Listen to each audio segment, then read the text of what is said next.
ईरानी वज़ीर ख़ारजा का field marshal Syed Asim Munir से राबता, ख़ित्ते की ताज़ा सूरत हाल पर गौर। ईरानी वज़ीर ख़ारजा अब्बास अराग़ची और फील्ड मार्शल सैयद आसिम मुनीर के दरमियान टेलीफोनिक राबता।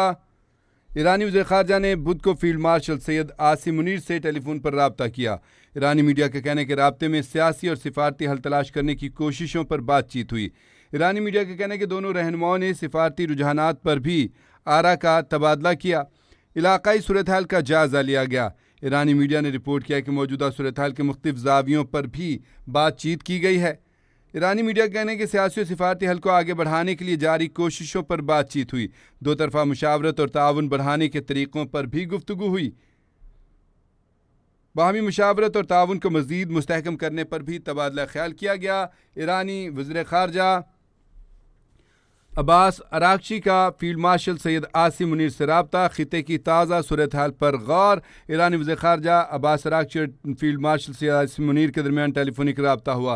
आपको बताएं कि पहले भी अल्हम्दुलिल्लाह दुनिया इस बात की मोतरिफ़ है कि पाकिस्तान ने जिस तरह से ईरान और अमेरिका के दरमियान मामलात को बेहतर बनाया था, इनको जंगबंदी की मेज़ पर लेके आए थे। पहले तो ये दोनों ममालिक जो हैं वो जंग ख़त्म करने को तैयार ही नहीं थे और बातचीत करने को तैयार नहीं थे। मुसलसल जो थी एक दूसरे के ऊपर हमले किए जा रहे थे। ताहम पाकिस्तान की बेहतरीन सिफारतकारी की बदौलत दोनों जो हैं इस्लामाबाद में एक दूसरे के आमने सामने बैठने पर तैयार हुए और फिर उसके बाद जो है इसमें बेहतरी आई, मज़ीद बेहतरी आई। इस्लामाबाद अकार्ड फिर आया क्योंकि बीच में थोड़ी सी रुकावटें आई। ज़ाहिर सी बात है दोनों तरफ से जब मामला चल रहे थे इस तरह के जंग के, तो इसमें सबसे बड़ी रुकावट जो है वो इसराइल डाल रहा था। इसराइल को कभी भी ये गवारा नहीं है कि ईरान के साथ जंग ख़त्म हो जाए और मामला जो है अफ़ाम तफ़हीम से तय पा जाएँ, तो वो हमेशा से अपनी कोशिशों में लगा रहा। तो इसी सारी सूरत हाल के पेश नज़र जो है मामला जो है वो ख़राब से ख़राब तर भी बीच में हुए, लेकिन अल्हम्दुलिल्लाह पाकिस्तान की बेहतर सफारतकारी की वजह से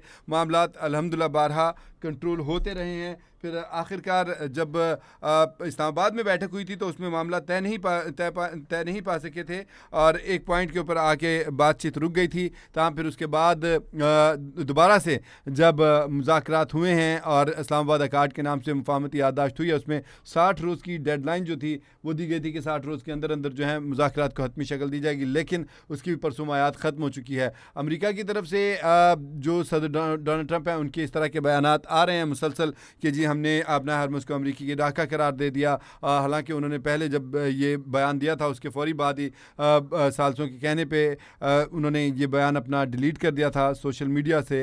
और जो वाइट हाउस है उसने भी वाज़ेह तौर पे वजाहत की थी कि बात मजाक में की गई थी, लेकिन गुज़िश्ता रोज़ फिर से सदर ट्रंप ने ट्वीट एक कर दिया और उसमें जो नक्शा जारी किया था उसमें अपना हरमुज़ को इनका अमेरिका का इलाका करार दिया गया था। और इस सूरत हाल में ईरान ने भी जवाबी तौर पे उनको टाउंट करते हुए उनको तंज़िया अंदाज में एक नक्शा जारी किया था जिसमें कैलिफोर्निया को ईरान का इलाका करार दिया गया। लेकिन ये तो बातें मीडिया वॉर तक हैं और अगर ग्राउंड रियलिटीज़ पे देखा जाए तो जो अमेरिका की तरफ से मुसलसल हमले किए जा रहे हैं, मुख्तलिफ अहदाफ को निशाना बनाया जा रहा था और ईरान की तरफ से मुँह तोड़ जवाब दिया जा रहा था। ना सिर्फ अमरीकी बल्कि जहाँ जहाँ पे अमेरिका के फ़ौजी अड्डे हैं वहाँ पर भी सख्त किस्म का जवाबी एक्शन इसकी तरफ से ईरान की तरफ से जा रहा था और ईरान झुकने को तैयार नहीं और अमेरिका जो है अपनी शिकस्त मानने को तैयार नहीं है। मार खाने के बावजूद अमेरिका का बेइंतहा नुकसान हो चुका है।